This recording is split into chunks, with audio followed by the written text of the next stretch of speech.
Merci beaucoup pour cette introduction, merci de cette invitation. C'est évidemment un plaisir et un honneur de présenter quelques résultats de mon équipe de recherche sur cette thématique. Donc, comme Marc vient de le dire, je vais vous parler d'un point de vue non seulement biologiste, mais comme vous allez le voir, d'un point de vue du généticien. Et c'est un travail qui complémente, je l'espère de façon assez efficace, toute la contribution du groupe de Marc, qui a donc donné toute son expertise en biochimie et en génétique. Depuis, donc cette collaboration dure effectivement depuis 10 ans. Je ne peux pas, parce qu'elle est au premier rang, je ne peux pas ne pas remercier Dominique Expert, qui a été la catalyseuse initiale de cette rencontre. Donc ce dont je vais vous parler, bien sûr, ce sont de sang de fer soufre, une vision génétique et cellulaire. Je vais tout de suite remercier les gens qui ont contribué à ce travail, c'est-à-dire les personnels CNRS qui sont dans mon groupe à Marseille. Donc les personnels CNRS qui sont actuellement dans le laboratoire sont leurs noms en rouge. Yoann Verger est un ingénieur, Benjamin, Laurent, Pierre, Béatrice, je ne vais pas les lire, vous les avez tous ici. Je note Daniel qui n'est plus à Marseille, il est revenu à Paris, mais il est au fond de l'amphi, donc je le remercie aussi. Et puis des postdocs et des étudiants comme il se doit. Le groupe de Marc avec notamment Sandrine et Catherine, et ces études ont été financées par des tutelles, CNRS, Aix-Marseille, Joseph Fourier, Grenoble, et également l'ANR et l'IUF. Alors voilà les messages à partir desquels vous pouvez ne plus écouter, parce que ce sont les messages de mon séminaire. Donc ici, le premier, Marc en a déjà parlé, Chacha Colli synthétise 2 systèmes de biosynthèse des clusters fer-soufre que nous appelons ISC et SUF. Je vous montrerai comment ils fonctionnent, mais Marc a déjà bien fait cette introduction, donc ça sera très rapide. La présence de 2 systèmes de biosynthèse dans un même système cellulaire conduit inévitablement à la question de la redondance fonctionnelle. Les 2 systèmes font a priori la même chose, donc comment peut-on étudier l'influence de l'un ou de l'autre des 2 systèmes ? Et bien pour ça, il faut faire de la génétique, et c'est ce que je vous décrirai ici. Nous avons mis au point une approche génétique pour essayer de trier les contributions de chacun des 2 systèmes au phénomène étudié. Et ensuite, je vous montrerai que les 2 systèmes peuvent effectivement participer à la maturation globalement de toutes les protéines fer-soufre de la cellule, mais elles le font dans des conditions différentes, des conditions de culture et de croissance différentes. Donc ce sera un message qui sera sous-jacent à la plupart des résultats que je vous montrerai, sauf qu'à la fin, je vous montrerai, évidemment, c'est comme ça que la science progresse, que ce n'est pas vrai, qu'il existe un cas, au moins, que nous venons de décrire, d'identifier, dans lequel les 2 systèmes présentent des spécificités de substrats très différentes et que les conséquences de ces spécificités de substrats sont tout à fait remarquables puisque, dans le cas des bactéries, elles vont se solder par une capacité à résister à des traitements antibiotiques ou non. Donc c'est un sujet qui est évidemment fort intéressant et important. Donc, première partie, Escherichia coli, comme vous le savez, un modèle simple pour l'étude de processus complexes, on vient d'en parler, et conservés, Marc vient de le dire aussi. Donc, c'est une diapo que nous avons déjà vue, donc c'est exactement la même. Donc, simplement pour vous rappeler qu'il y a des protéines fer-soufre dans à peu près tous les processus cellulaires qui sont importants pour le fonctionnement d'une cellule. Je ne vais pas m'appesantir sur cette diapo, vous l'avez déjà vu. Donc, un petit peu de détails sur les 2 systèmes, Marc l'a déjà fait, le système ISC, le système SUF. Vous avez ici une représentation qui a un code couleur, comme l'on dit, c'est-à-dire que les composés tels que cette-ci, cystéine désulfurase dans le système ISC ou cystéine sulfurase dans le système, ont la même couleur. Ça veut dire que structurellement, elles sont assez proches l'une de l'autre. Elles ont à peu près 30-40% de séquences, d'identité de séquence. Alors cette identité de séquence, ce niveau de ressemblance entre les 2 machineries est pertinent et vrai pour les cystéines désulfurases. Il est vrai pour les carriers, dont nous avons parlé, mais vous voyez qu'ensuite, le cœur de la machinerie, le haut fourneau, si vous voulez, là où le fer et le soufre se rencontrent et s'assemblent, là, les 2 systèmes ont des propriétés, recrutent recruter des composants extrêmement différents. Il s'agit ici de quelque chose qui est une ATPase d'ABC transporteur, pour ceux qui connaissent, c'est-à-dire c'était un système qui normalement est dédié à faire passer des différentes molécules de part et d'autre d'une membrane. Là a été recruté et c'est spécifié pour la production d'un cluster fer-soufre. Quant à ici, cet ensemble-là a recruté des chaperones et des co-chaperones, ce qui s'appelle des protéines de stress. Là aussi, il y a eu un recrutement de ce type de protéines pour qu'elles se consacrent à la production de fer-soufre dans le cadre de cette machinerie ISC. Le message donc de cette diapositive, de cette comparaison d'un point de vue évolutif, est que nous avons affaire à un cas assez rare où deux machines produisent le même produit, qui est le fer-soufre, mais ne sont pas des duplications relativement simples l'une de l'autre, mais sont le résultat plutôt de ce qu'on pourrait appeler une évolution convergente. Donc c'est assez rare pour être noté. Ces systèmes sont conservés, Marc l'a dit, Echacha coli a le système ISC et le système SUF, et nous allons donc pouvoir étudier et comparer leur contribution et leur fonctionnement à l'intérieur d'une même cellule. C'est intéressant notamment pour les gens qui travaillent sur les plantes, car chez les plantes, le système SUF est dans le chloroplaste et le système ISC est dans la mitochondrie. Donc on a, avec coli, encore une fois, une bonne représentativité du vivant dans son ensemble. Voilà, donc deux systèmes qui font le même produit. La question est simple, comment faites-vous pour attribuer à tel ou tel système la responsabilité de telle ou telle action, puisque effectivement, lorsque vous allez inactiver un système, le système SUF par exemple, vous n'allez pas avoir de phénotype, c'est-à-dire que les bactéries seront viables. La raison probable, c'est parce qu'il y a le système ISC qui fait le boulot et qui le supplante. Si vous inactivez le système ISC, la bactérie est viable, probablement parce que le système SUF fait le travail. Et effectivement, lorsque vous inactivez les deux systèmes, donc pour les non-généticiens, l'inactivation est précisée ici par le moins, SUF-, c'est un mutant dépourvu du système SUF, ISC-, un mutant dépourvu du système ISC. Ce double mutant n'est pas viable.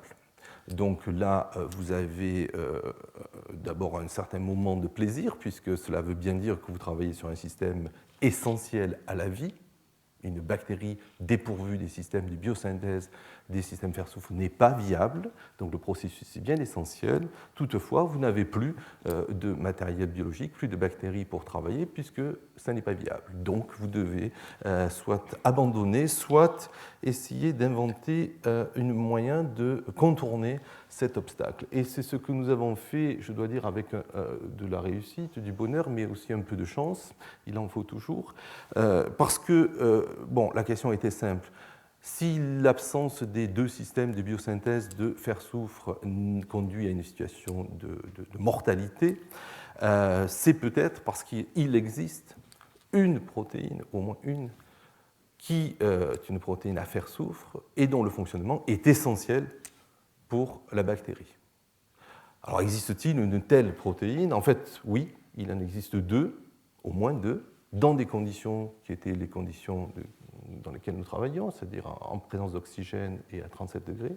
Ces deux protéines, ISG et ISPH, dont Marc parlera donc la semaine prochaine, sont des protéines à fer-soufre qui catalysent la production de ce qu'on appelle les isopentylphosphates ou isoprénoïdes, qui sont des précurseurs absolument essentiels pour le système cellulaire.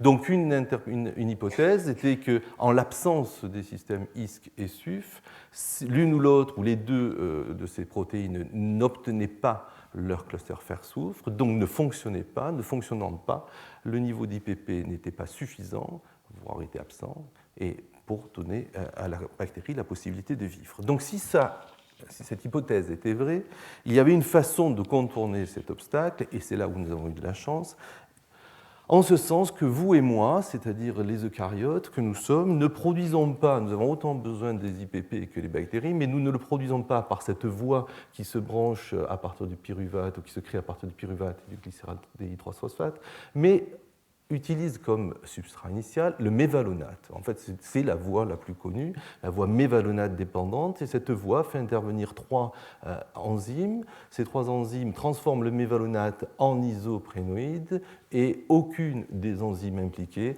n'est une enzyme à faire soufre. Donc il suffisait d'introduire ces trois gènes eucaryotes dans une bactérie dépourvue du système ISC et SUF et tester, poser la question de savoir si cela supprimait, c'est le terme génétique, la létalité de la double mutation. Donc voilà l'expérience. Nous avons construit une souche dans laquelle nous avons inactivé les deux systèmes ISC et SUF, dans laquelle nous avons introduit les trois gènes qui étaient en fait des gènes de souris.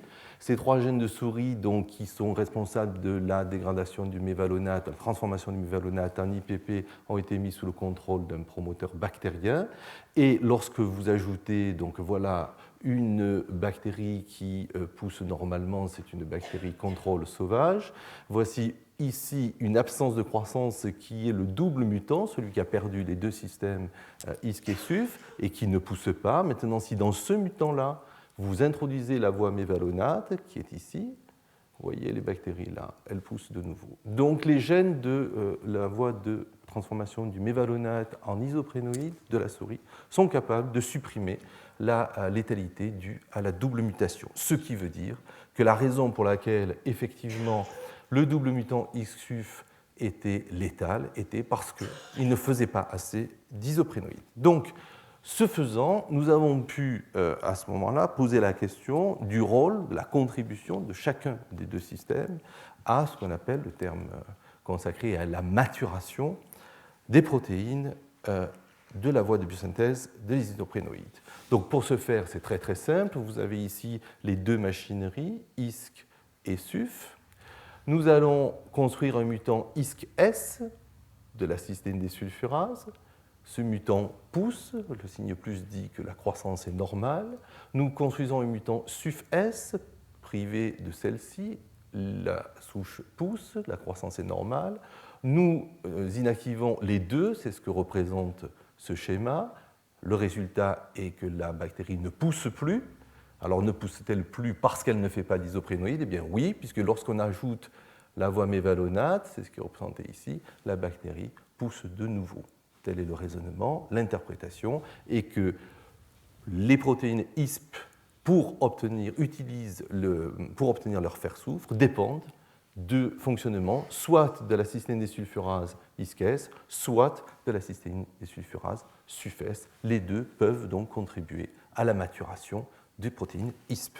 Alors, même raisonnement, je vais aller beaucoup plus vite, cette fois-ci en posant la question des deux scaffolds, et la réponse est la même. Oui, les deux scaffolds peuvent être utilisés pour maturer ISP-G. Même question, même réponse pour les deux ATC. Oui, donc nous arrivons à un schéma de maturation de la protéine ISP, des protéines ISP-GH, qui est représenté très simplement ici, et qui traduit le trajet que font les clusters fer-soufre du site de leur construction dans la scaffold SUF ou dans la scaffold ISC.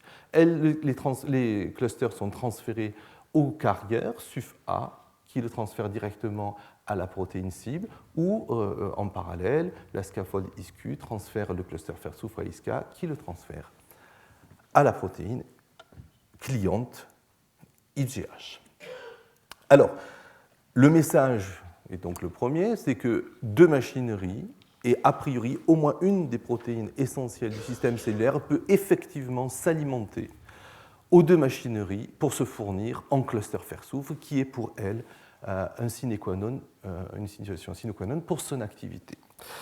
Alors, nous avons, là, cette diapositive va représenter 3-4 ans de travail de génétique, notamment, qui a conduit à une vision cohérente avec ce que je viens de vous dire, mais on va dire un petit peu plus complexe, dans le sens où, oui, les deux machineries permettent d'alimenter la protéine cliente ISP-GH, mais elles le font dans des conditions de croissance de la bactérie différentes.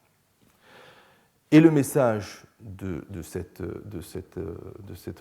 résultat est qu'un cluster fer-soufre a plusieurs façons, au sens, j'allais dire, acheminement, voie d'acheminement, il a plusieurs façons de rejoindre une protéine cible. Donc on va aller dans le détail ici, en conditions privées d'oxygène. Alors privé d'oxygène, c'est la bactérie pousse en absence d'oxygène.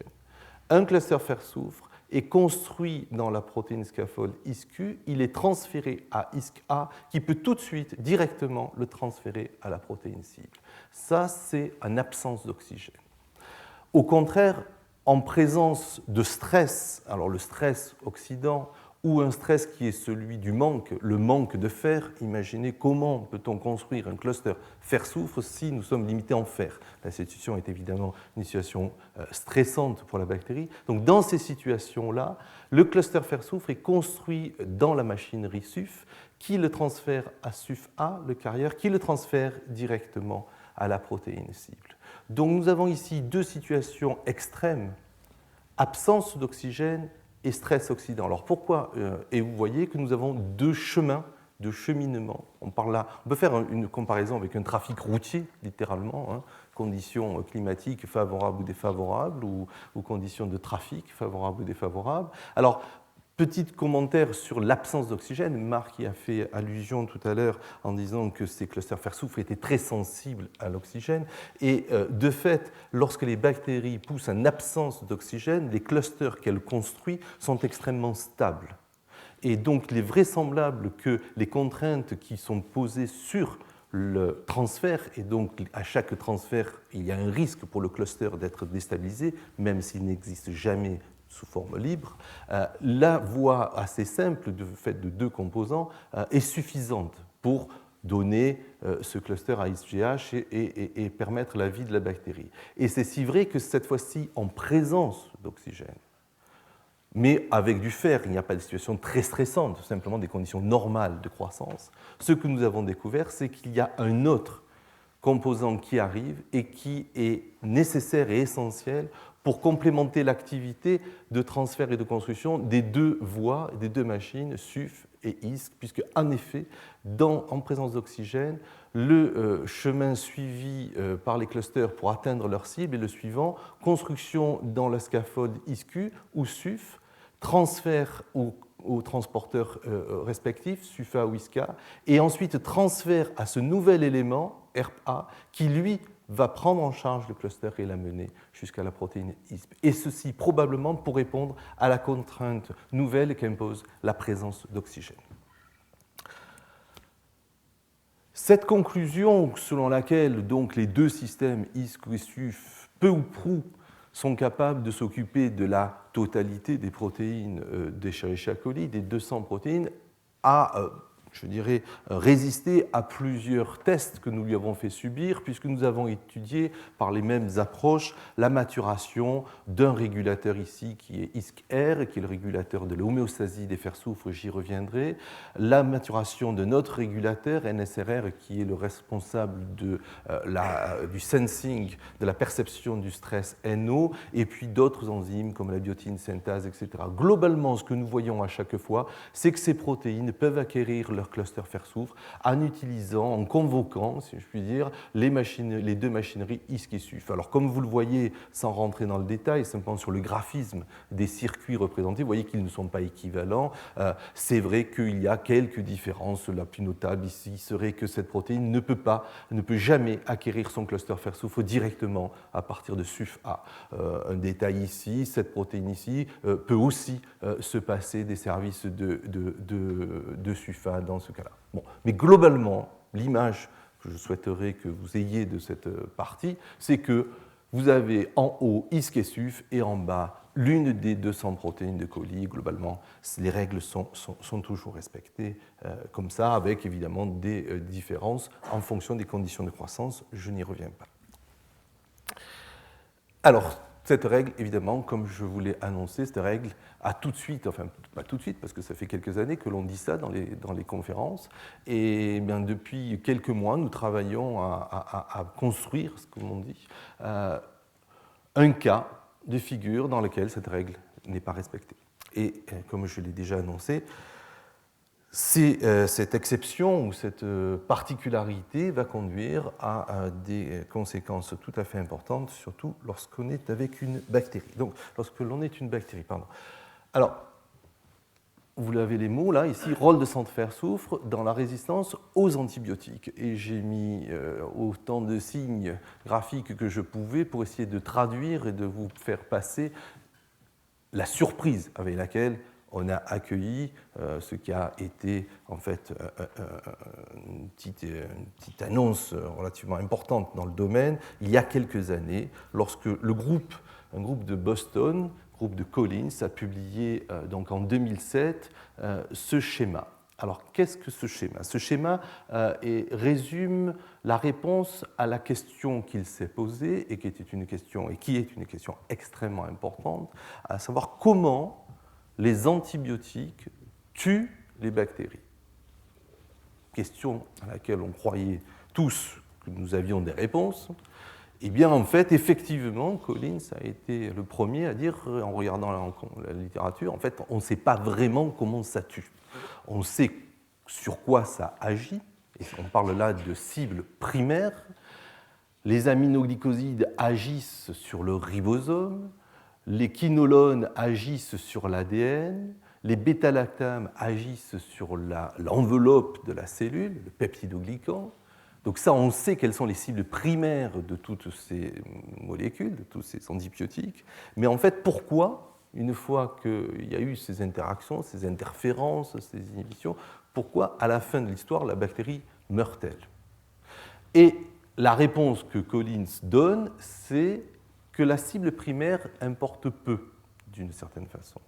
Ce qui compte, ce sont les conséquences de ces premières interactions, et ces conséquences sont un dérèglement de la chaîne respiratoire, un dérèglement qui conduit à la production de superoxyde.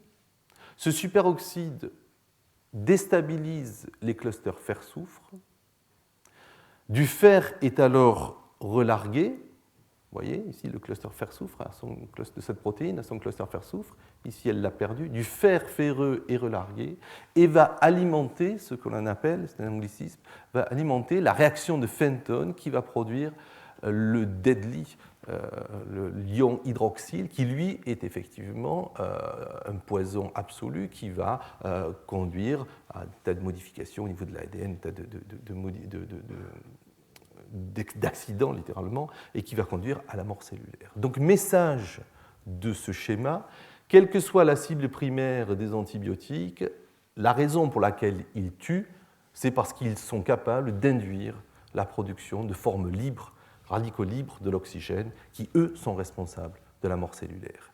Et, comme vous le voyez bien ici, graphiquement, évidemment, les clusters fer-soufre ont une position de choix dans ce scénario, puisqu'ils sont ceux qui vont recevoir la forme radicalaire de l'oxygène première, la superoxyde, et ils vont donc médier et amplifier le processus de création de stress oxydant. Donc évidemment, en tant que spécialiste de stress oxydant, on ne pouvait pas ne pas être alerté par ce modèle.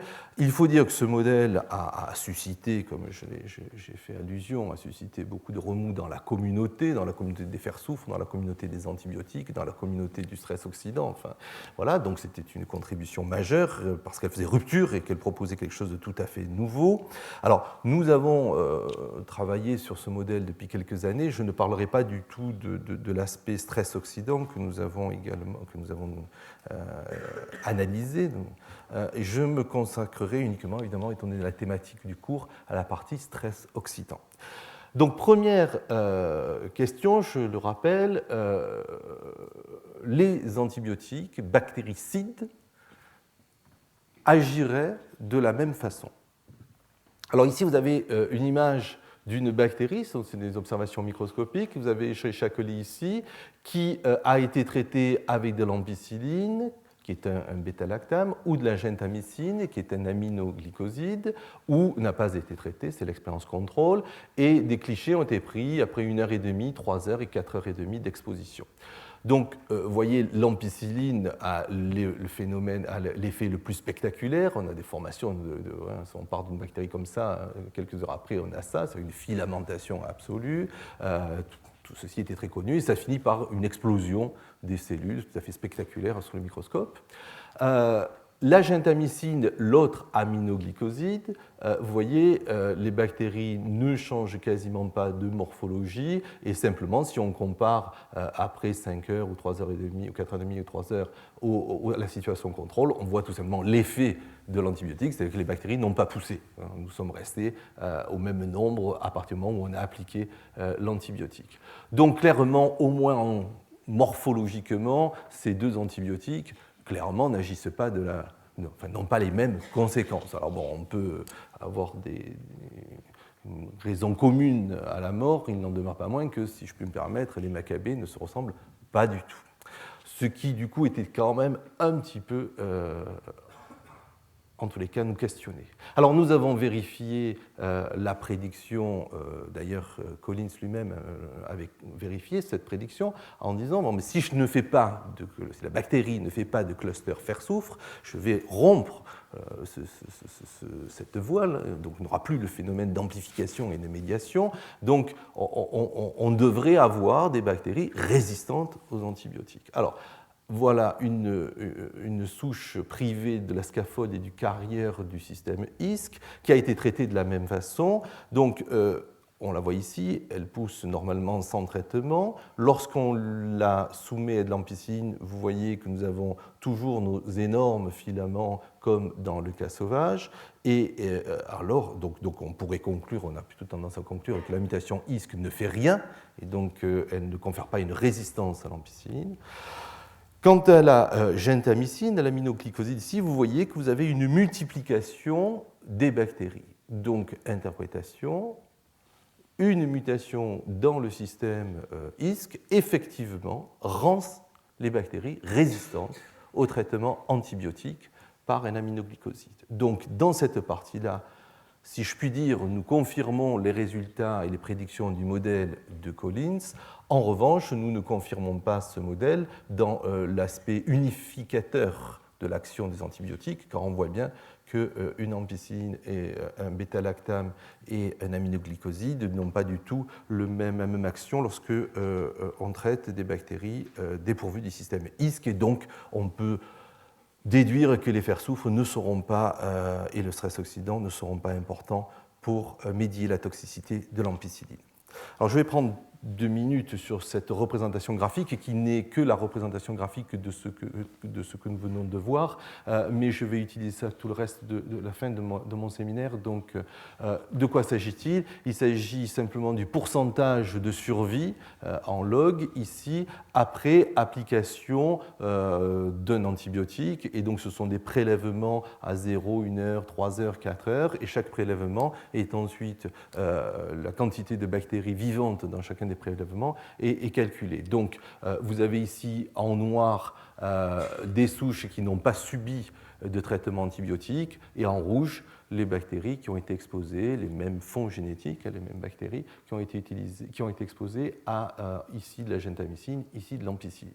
Donc ce que nous voyons, c'est, prenons le carré noir, il est ici, ça c'est une souche sauvage qui n'a pas été traitée par quoi que ce soit, elle pousse normalement ici. Maintenant, si nous prenons cette souche sauvage et que nous la traitons à la gentamicine, c'est ce que nous avons vu dans les clichés de microscopie, vous voyez, la viabilité de cette bactérie chute considérablement, 4 ou 5 logs, donc ça c'est le résultat contrôle. Maintenant, si on fait l'expérience en prenant un mutant dépourvu du système ISC, sans antibiotiques, ce sont ces ronds ici, avec antibiotiques, ce sont les ronds qui sont juste dessus. Donc effectivement, on confirme que l'ablation, l'inactivation de la machinerie ISC conduit à la résistance des bactéries à un traitement par aminoglycoside.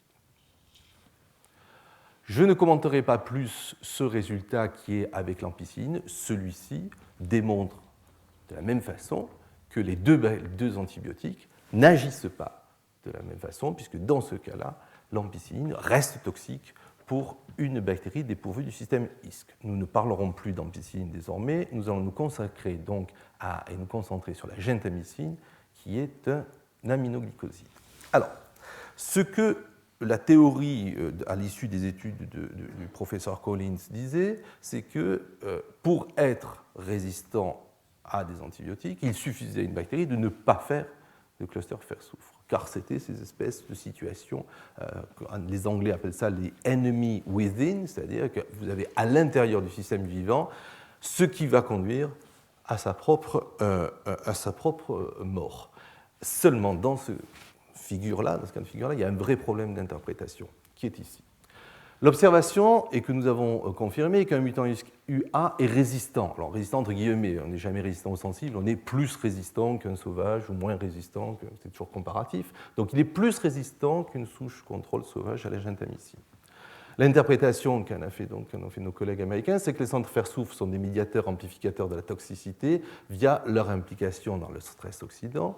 Et ils ont donc prédit qu'une bactérie qui ne ferait plus de cluster fer-soufre serait résistante à la gentamicine. Problème, c'est qu'une bactérie, et je vous l'ai montré dans la première partie, qui ne fait plus de fer-soufre n'est pas viable. Donc en somme, pour résister à un antibiotique, il suffit d'être mort, ce qui effectivement est une bonne stratégie, mais je ne suis pas certain qu'elle soit à la source d'un plaisir immense. Donc, il y a un problème majeur ici qui est le système SUF, dont il n'a jamais été question dans toute cette histoire. Donc, si je puis dire, pour résumer, mais que fait donc SUF pendant ce temps? Et c'est ce que nous avons étudié donc depuis quelques mois. Alors, ce que je ne vous ai pas dit, c'est que les deux systèmes ISC et SUF communiquent via une régulation génétique. Alors, quelle est cette régulation génétique, qui est d'ailleurs un très très beau système? Voilà le système ISC ici, donc ça, ce sont les systèmes indéssulfurase, scaffold, etc., dont nous avions parlé. Un gène dont nous avons à peine évoqué le nom est ISCR, c'est un gène qui code pour une protéine ISCR, qui est elle-même une protéine à fer-soufre, et qui est un régulateur. Donc que se passe-t-il? Ce gène produit cette protéine, et cette protéine, ici, va bénéficier de l'activité de la machinerie ISC pour acquérir son centre fer-soufre. Et une fois qu'elle aura son centre fer-soufre, cette protéine-là va réprimer l'expression de la machinerie. Lorsqu'elle réprime l'expression de la machinerie, elle n'est plus maturée, donc l'équilibre se déplace vers ici, et à ce moment-là, le système se réouvre pour faire des clusters centre fer-soufre. Des clusters sont faits, les clusters sont insérés dans cette protéine qui ferme, donc c'est un rhéostat. Donc ce système-là tourne et sent la capacité de la bactérie à faire des clusters fer-soufre. J'insiste sur le « à faire », ce qui veut dire que ce sont dans des conditions où elle peut faire. Elle a du fer, il n'y a pas de stress oxydant, tout va bien. Simplement, elle va sentir comme ça sa capacité pour ne pas en faire de façon inutile. Nous sommes dans un problème de gestion ici, et probablement cette protéine est l'une des protéines les moins bons substrats donc pour la machinerie ISC. Donc quand cette protéine a son cluster, ça veut dire probablement que les 100-150 autres protéines l'ont aussi. Et donc on peut fermer la machine et s'arrêter de produire des clusters. Toutefois, si les conditions évoluent et deviennent notamment extrêmement négatives et adverses pour les stabilités, par exemple la stabilité des clusters fer-soufre, c'est-à-dire en carence de fer ou en présence de stress oxydant, on va déplacer, puisque cette protéine va perdre son cluster, et on va déplacer l'équilibre vers la forme apo, qui non seulement va donc permettre à cette machinerie d'être synthétisée, mais également va agir comme activateur, la flèche est dans ce sens, activateur de la machinerie SUF. Et donc la bactérie va donc pouvoir passer, si je puis dire, mettre le contrôle de la biogénèse des fer-soufre du système ISC, va la passer sous le contrôle du système SUF, avec une période transitoire où elle aura les deux systèmes qui fonctionneront. Donc, c'est-à-dire, probablement, lorsque la demande en fer-soufre est très très forte, les deux machineries sont nécessaires et vont contribuer à ceci. Alors, cette communication entre les deux, par exemple, montre que lorsque l'on a testé la résistance des bactéries ISC-U-, celles qui n'avaient pas ça, aux antibiotiques, en fait, nous n'avions pas une bactérie dépourvue du système ISC, nous avions une bactérie dépourvue du système ISC surexprimant le système SUF, puisque le système ISCAR lui permettait d'activer. D'accord? Donc nous n'étions pas dans la situation aussi simple que celle qui était décrite. Et pour ce faire, pour donc simplifier et casser toutes ces relations souterraines entre les deux systèmes, nous avons construit une souche que nous avons appelée ISEF. Cette souche ISEF, ce n'est pas un souci de communication, c'est I veut dire ectopique, c'est parce qu'on a placé le système SUF dans le chromosome à une locus différente de celui dans lequel il est habituellement. Et cette souche est donc schématisée ici. C'est une souche qui n'a plus le système SUF, qui n'a plus le système ISC et qui a le système SUF à un autre endroit sous un système contrôlable. Quelle est la question ici? La question revient au modèle donc, de notre collègue américain. Cette cellule est viable. Sans arabinose, vous voyez, quand ce système ne fonctionne pas, il n'y a pas de bactéries qui poussent. Si on ajoute de l'arabinose, vous voyez, elle pousse. Donc ça, c'est la démonstration que la présence de clusters fer-soufre est essentielle. Donc cette cellule fait des clusters fer-soufre. Est-ce qu'elle va être sensible ou résistante aux antibiotiques? Selon le premier modèle, il suffirait d'avoir des fer-soufre pour redevenir sensible, pour pouvoir avoir ce stress oxydant. Là, nous allons donc tester. C'est cette souche ici, ISEF, rond noir sans antibiotiques, rond rouge avec antibiotiques. Cette souche est parfaitement résistante. Et pourtant, elle fait des clusters fer-soufre, puisqu'elle vit. Voilà le modèle, le graphisme de son contenu génétique ici. Donc ça veut dire que la question n'est pas de faire des clusters fer-soufre ou de ne pas faire de clusters fer-soufre. La question est de savoir par qui on les fait et comment on les fait. Est-ce qu'on les fait par ISC ou on les fait par SUF? Et visiblement, ça fait une différence de vie ou de mort pour une bactérie traitée à un antibiotique. Et c'est si vrai que nous avons confirmé testé le deuxième élément de ce raisonnement. Si dans cette souche-là, nous réintroduisons la machinerie ISC ici, la bactérie traitée aux antibiotiques rechute en viabilité de façon drastique. Donc en fait, l'hypothèse est celle de la spécificité du substrat. Qu'est-ce que c'est cette hypothèse? Cette hypothèse est qu'il existe au moins une protéine X qui n'obtient son centre fer-soufre que par ISC, ce qui rend la souche qui l'abrite sensible à l'antibiotique. Il y a une hypothèse inverse qui est qu'il existe au moins une protéine X qui n'obtient son centre fer-soufre que SUF et qui rend résistant aux antibiotiques. Elle est plus compliquée et je resterai donc à celle-ci. Donc voilà, schématiser cette hypothèse. Le système ISC transfère son cluster fer-soufre à cette protéine X et cette maturation conduit à la sensibilité à l'antibiotique. Le système SUF, lorsqu'il se voit lorsqu'il a la protéine X comme substrat, ne la reconnaît pas, ne la mature pas, et la bactérie est donc résistante.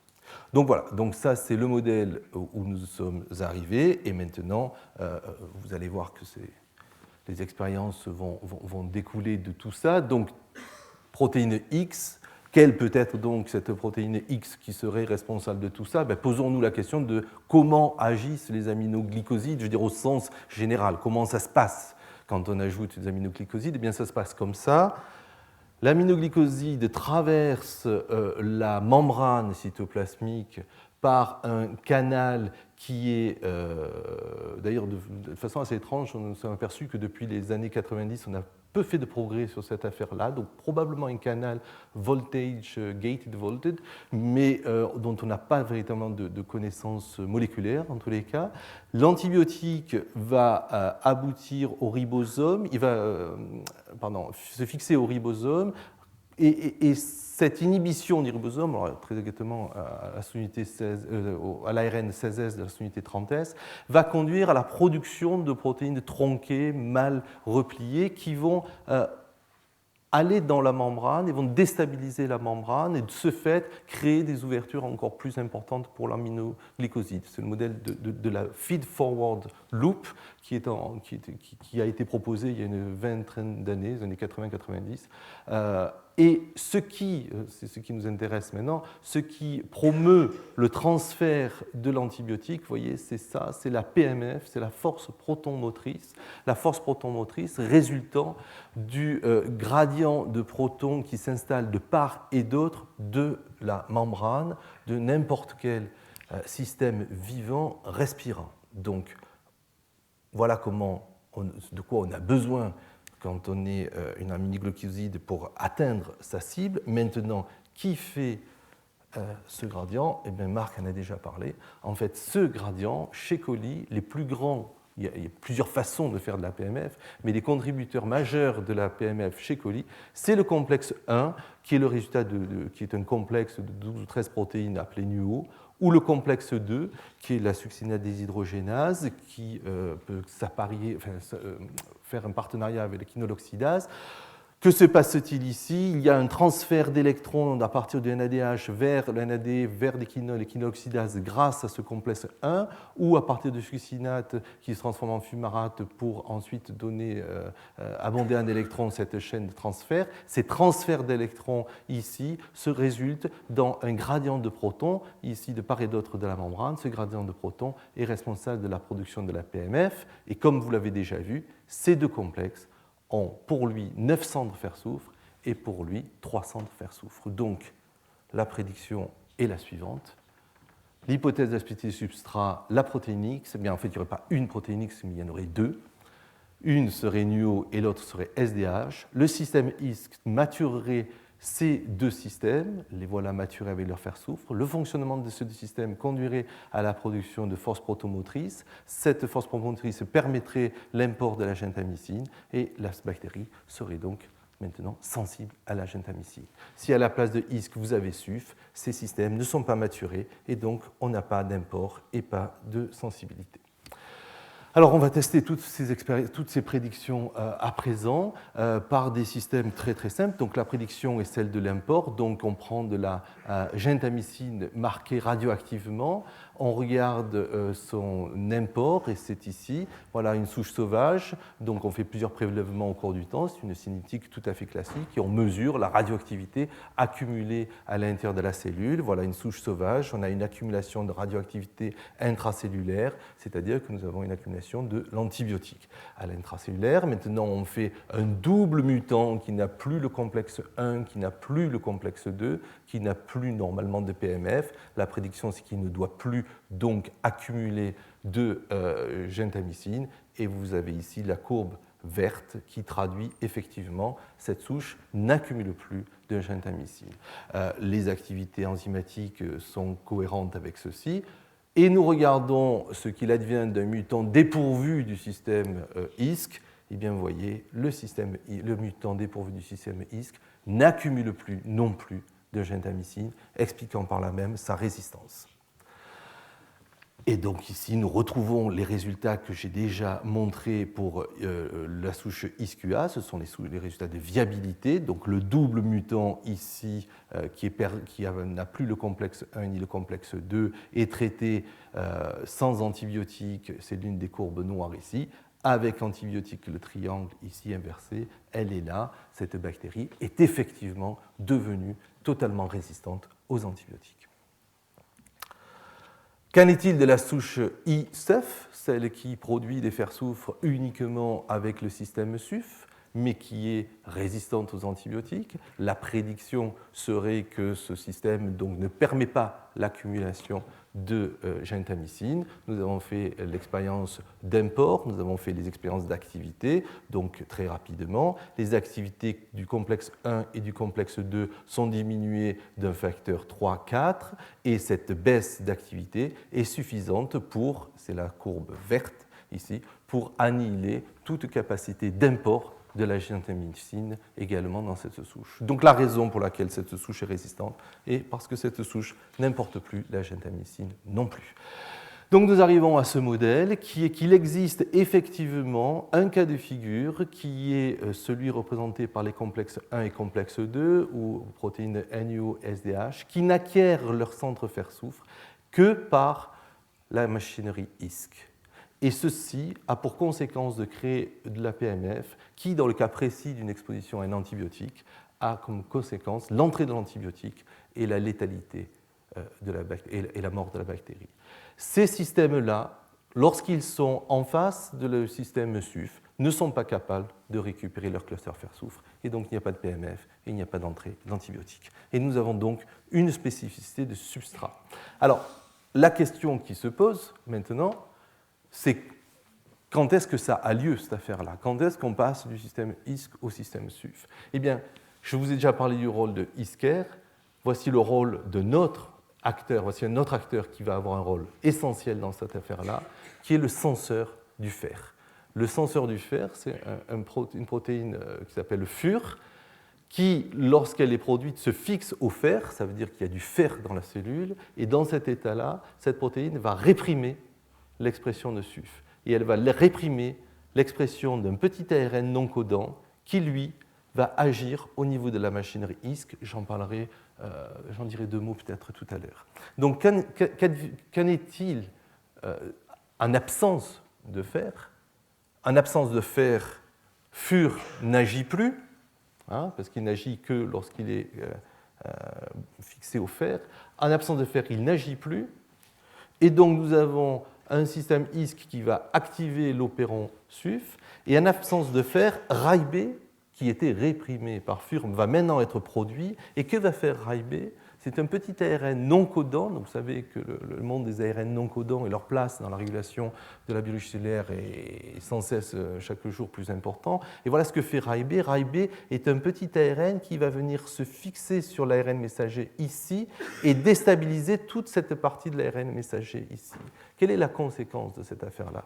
La conséquence de cette affaire-là, c'est que le petit RAIB va inhiber la synthèse de toute la partie machine de la machine ISC, toute la partie structurale. Mais il va laisser, vous voyez, ISCER, le régulateur, intact. Et donc, ce régulateur va être fait, va pouvoir activer l'opéron SUF, et en revanche, la machine ISC va disparaître. Et donc, nous aurons bien une situation dans laquelle, maintenant, la bactérie ne travaille plus, ne vit plus que grâce à l'action de SUF. Et ça, tout simplement, parce que la bactérie est en limitation de fer.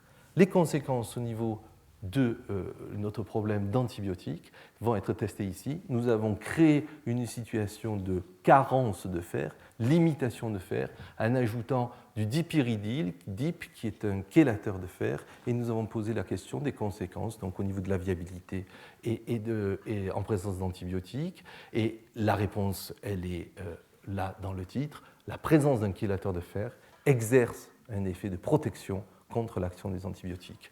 Elle l'exerce comment? Elle l'exerce en inhibant l'activité du complexe 2 et du complexe 1, qui a pour conséquence l'inhibition de l'import et pour conséquence une viabilité retrouvée, quelles que soient les conditions, absence ou présence d'antibiotiques. Donc il suffit maintenant de rajouter, si je puis dire, un chélateur de fer pour modifier la capacité d'une bactérie à résister ou non à la présence d'un antibiotique. Donc voilà le modèle final de cette histoire-là. Je vous ai déjà commenté cette partie-là. Donc comment passe-t-on de ISC à SUF? Eh bien tout simplement, la bactérie passe progressivement de l'utilisation de ISC à SUF en suivant la concentration de fer. En condition de high concentration en fer, on utilise ISC. En condition de faible concentration en fer, elle utilisera SUF et se protégera de l'action délétère des antibiotiques. Voilà, donc je n'ai pas le temps de finir sur le rôle du petit ARN non codant RAIB. Ce ne sont que des manipes de génétique qui ont validé le modèle que je viens de vous montrer. En résumé, nous avons décrit des situations relativement nombreuses où la maturation de protéines à fer-soufre bénéficie de l'action des deux systèmes SUF et ISC. Ces deux systèmes intervenant dans leur maturation en fonction des conditions environnementales. Nous avons en particulier illustré le cas de cette protéine essentielle, et donc là on peut bien comprendre pourquoi elle va utiliser les deux systèmes. C'est parce que c'est une question là aussi de vie ou de mort. Il faut absolument que cette protéine ait du fer-soufre. Et nous avons parlé d'un cas de figure nouveau qui sont les complexes 1 et 2 qui ne sont maturés que par le système ISC, cette spécificité de substrat permettant aux bactéries de ne pas faire de force protomotrice et en particulier de résister aux antibiotiques. Je reprends le modèle, la diapo initiale pour vous rappeler qu'il y a 150 protéines, qu'elles sont toutes impliquées dans des processus très différents, mais comme a dit Marc, qu'elles ont une grande diversité structurale. Je vous ai parlé de la maturation de 4 ou 5 protéines. Je vous laisse maintenant imaginer le travail qui reste à faire, puisqu'il y en a 150. Donc vous imaginez. Je vous ai pas donc la question est un vrai défi technologique. En fait, on ne va pas faire chaque protéine l'une après l'autre. Donc nous avons des projets de protéomique, d'analyse à grande échelle pour essayer d'un peu comprendre comment toutes ces protéines reçoivent leur cluster fer-soufre. Ce que l'on a à peine abordé, c'est qu'on a une grande complexité du côté des facteurs qui font les clusters fer-soufre également. On a beaucoup parlé évidemment de SUF et de HISC, on a évoqué ERP, mais vous voyez, tout cela sont d'autres facteurs qui sont importants pour la biogénèse des fer-soufre. Qu'est-ce que ça veut dire? Ça veut dire que l'inactivation de l'un ou l'autre de ceux-là est apparue comme étant potentiellement délétère pour la maturation de certaines protéines fer-soufre. Nous avons la notion maintenant de spécificité de substrat là aussi. Donc, devant cette grande complexité, il faut essayer de trouver des règles relativement simples, même si elles sont abusives et si elles sont trop simplificatrices. Si la question est comment un organisme peut maturer 200 protéines avec 2 systèmes, 2,5, si telle est la question, nous n'avons pas, vous l'avez bien compris, la réponse. On l'a pour quelques cas de figure, quelques exemples. Mais disons que j'ai essayé de faire une synthèse des critères, des facteurs déterminants, à mon avis. Un des facteurs est moléculaire. Il s'agit de la production, l'efficacité des productions des fer-soufre par les machines, HISC et SUF. Mais récemment, j'ai été obligé d'ajouter et de l'affinité de ces machineries pour les substrats. On a montré avec le complexe 1 et 2 cette notion de spécificité de substrat. Un des critères évidemment importants est celui de la chimie de la structure, qui va nous dire la stabilité intrinsèque du cluster sur la protéine et donc la nécessité l'importance de la contribution des machineries là aussi, notamment pour la demi-vie, et l'importance, c'est ce que je cherchais, des conditions environnementales. Et un troisième critère est celui cellulaire, qui est celui de la demande cellulaire. On a depuis tout à l'heure martelé qu'il y avait 200 protéines à fer-soufre. Ça n'est pas vrai. Il y a 200 gènes qui codent potentiellement pour 200 protéines fer-soufre, mais elles ne sont jamais synthétisées ensemble. À un moment donné, dans une condition donnée, on doit en avoir une cinquantaine, une soixantaine. Donc, si on change de condition et que soudainement on en a 150, ou que soudainement on n'en a plus que 5, évidemment la demande qui est imposée aux machineries va être extrêmement différente. Et cette variation de la demande est évidemment à prendre en compte pour essayer d'avoir une analyse du phénomène et éventuellement une capacité à prédire l'efficacité de maturation. Je vous remercie pour votre attention.